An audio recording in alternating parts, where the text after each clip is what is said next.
something like that. We all know the graffiti spray paint holy grail. It's the thin line, thin as you can with control. Obviously you've got your caps that you change, so you've got your fat caps, slow caps like this little banana cap, all to do with the pace of the paint coming out of the can and the width of the line.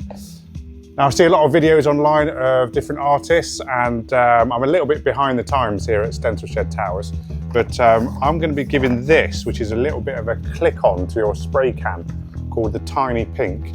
Now it's called a stencil cap, but I have no idea why it would be called a stencil cap, because I would only use it for freehand spray paintings. If you've got a stencil, you can use any cap you want because you've got a stencil.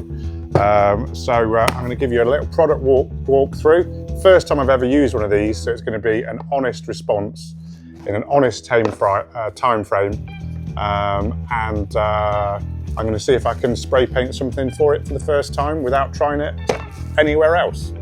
So starting at the very beginning, we've got, just to explain to the uninitiated, so this is a fairly slow cap. I call this the banana cap, and this is on a full can of spray paint. So here we go. So, consistency of the line, speed of the hand. You go quicker, you get a thinner line. And that's basically how the cap works. I'm just going to change it to a fat cap. Now you can see the line is going to be a lot thicker. Same pace. You go thinner and closer, you're going to get a thinner line. You can do your flares as well. Let's just do that.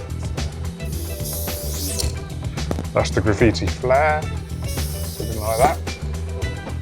So yeah, that's kind of how the caps work, really. However, let's do a quick unboxing of this guy here. So this is the Tiny Pink Stencil Cap. And you can see here, it clips onto the actual cap. Nice packaging. Like it, good packaging. Just comes out, and I guess I'm going to take that off and put a banana cap on there, like that.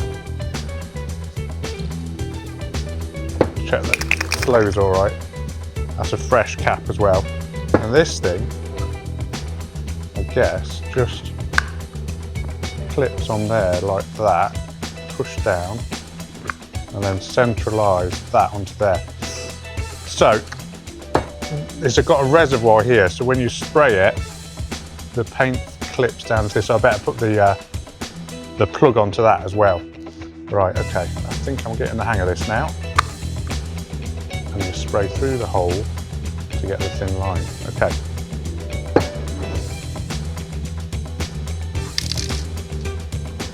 This is the reservoir paint in there, and the drips will fall down there.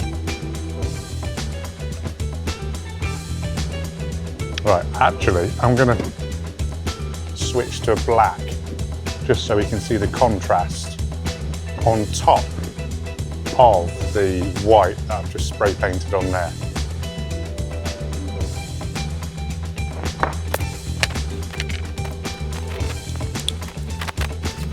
Right, so I've actually just switched to a black, push it all the way up, clip it right to the top.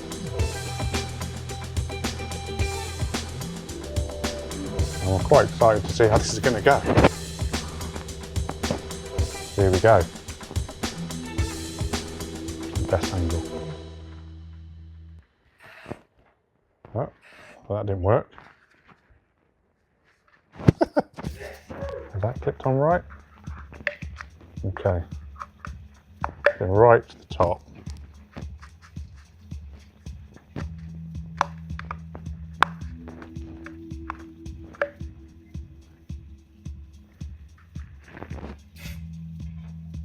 It's missing. Do I have to take this bit off on the can? That might help. There we go. That's the problem. So always remember to take the, there we go, that's got it higher. Right, let's give this a bash. Well, that is not working at all.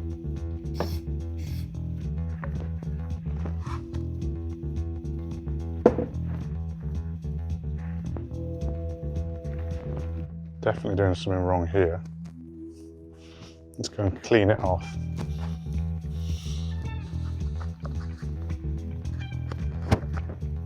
Okay. Just got rid of that. Let's start again. Oh yeah, okay. Not sure if I'm loving that so far. Click it in. Reservoir's just come off. That's no good either, so see some of the black's gone down into the reservoir. Got a feeling this is going to be messy on my hands as well. Okay.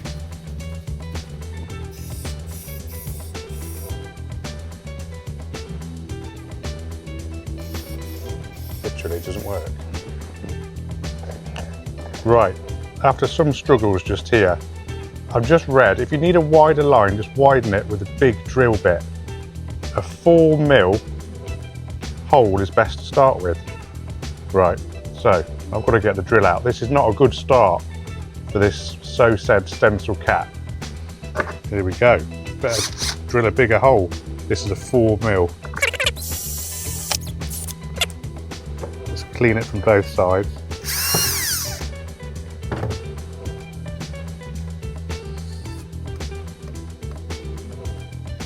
Want to get that nice and round, otherwise any surely it'd be better if they sold this as 4mm rather than to drill it yourself, but there we go. Right, let's see if this works better.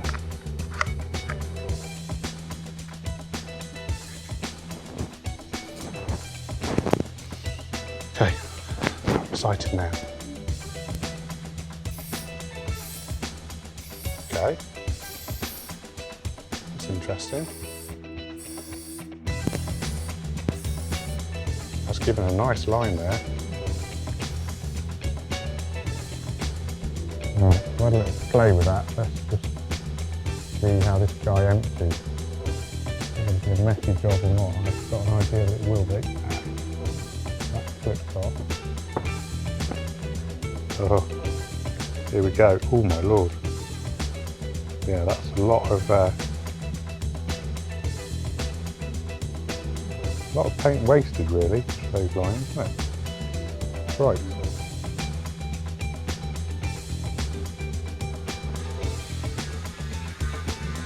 Beast. I think I'm going to wear gloves. A lot of mess. Some of that was when I was attempting to get it through the 2mm hole, I guess. But, right. Gotcha. So gloves it is from now on. I'm using this bad boy. Okay, let's go and give it another little test before I try and see if I can actually spray paint something of any quality, really. Right, okay. Let's have another play here. Right, so that's clipped on, that's all good. Yeah, so you can't get that close to it because of the extra bit, so it's always going to give this misty effect.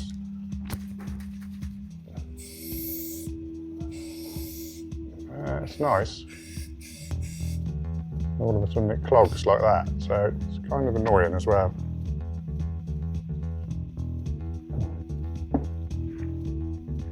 If it clogs, they just say use a nail.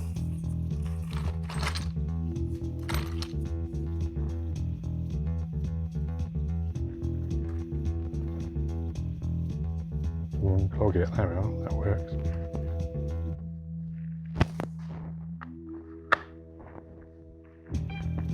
Here we go, let's try this again.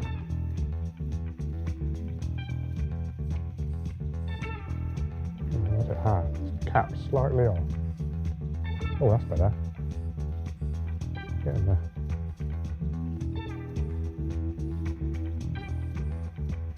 Oh look, blooming clogged again.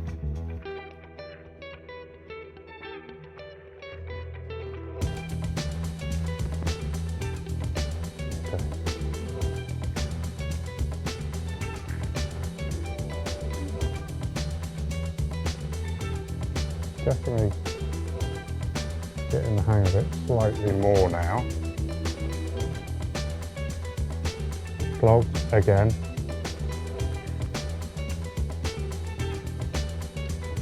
Right, let's try a different round. Paint, see if that's better. I'm going to switch to a grey.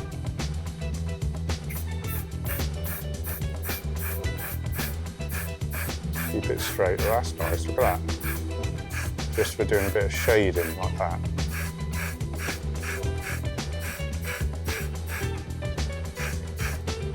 Yeah, okay.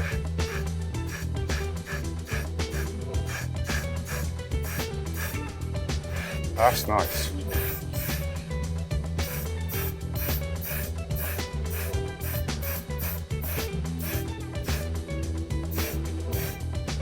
Okay. Yeah.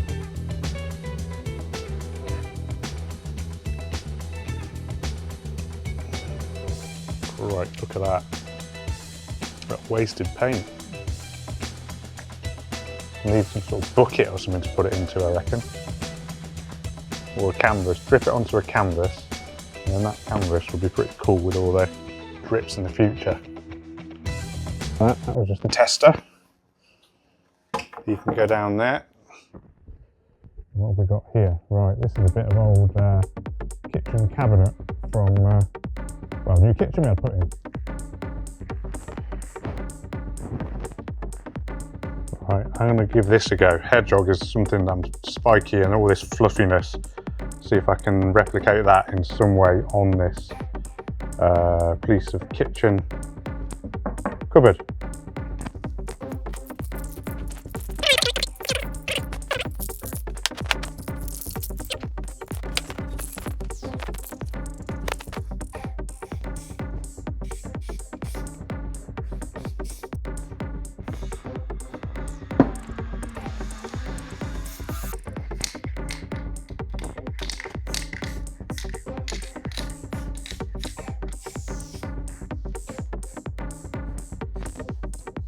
The base colour going in.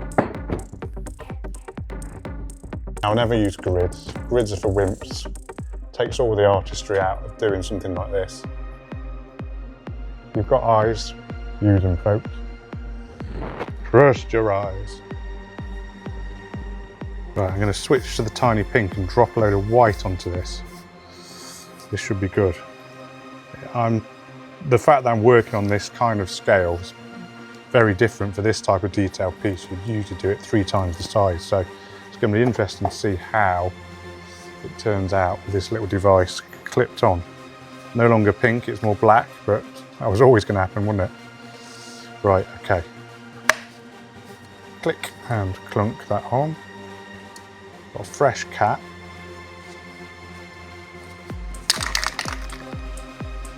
I don't quite trust him to get the flow going. Yeah, that's good.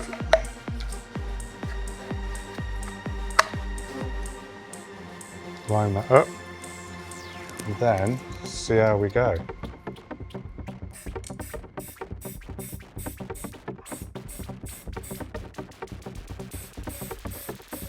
And slightly braver, getting closer to the object. But yeah, that's nice. Just go around the top of the ears.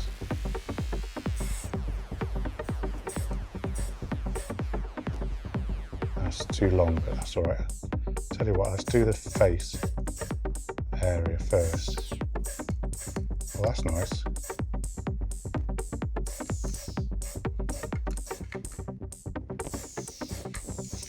Angling it's nice.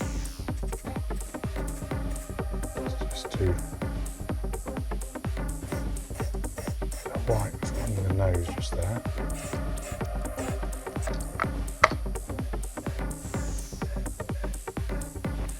Really nice to control the details on the nose and eyes like this.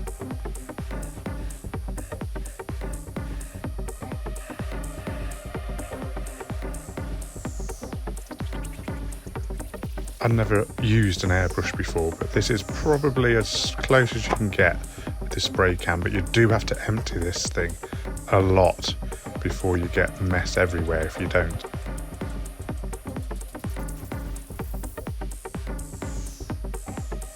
just swapping to the grey from distance really helps to make this depth. It gives it that amazing kind of fluffy spray painty feel.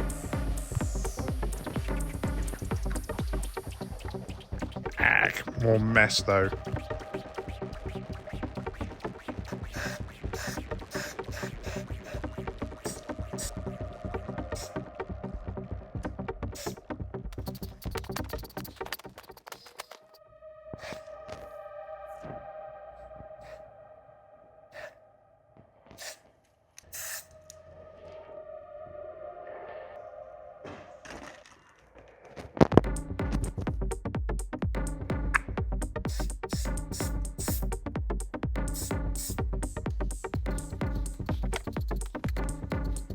You can see a few splatters at the bottom of the hedgehog.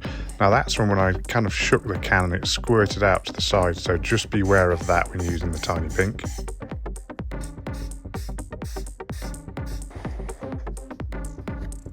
More mess to deal with though.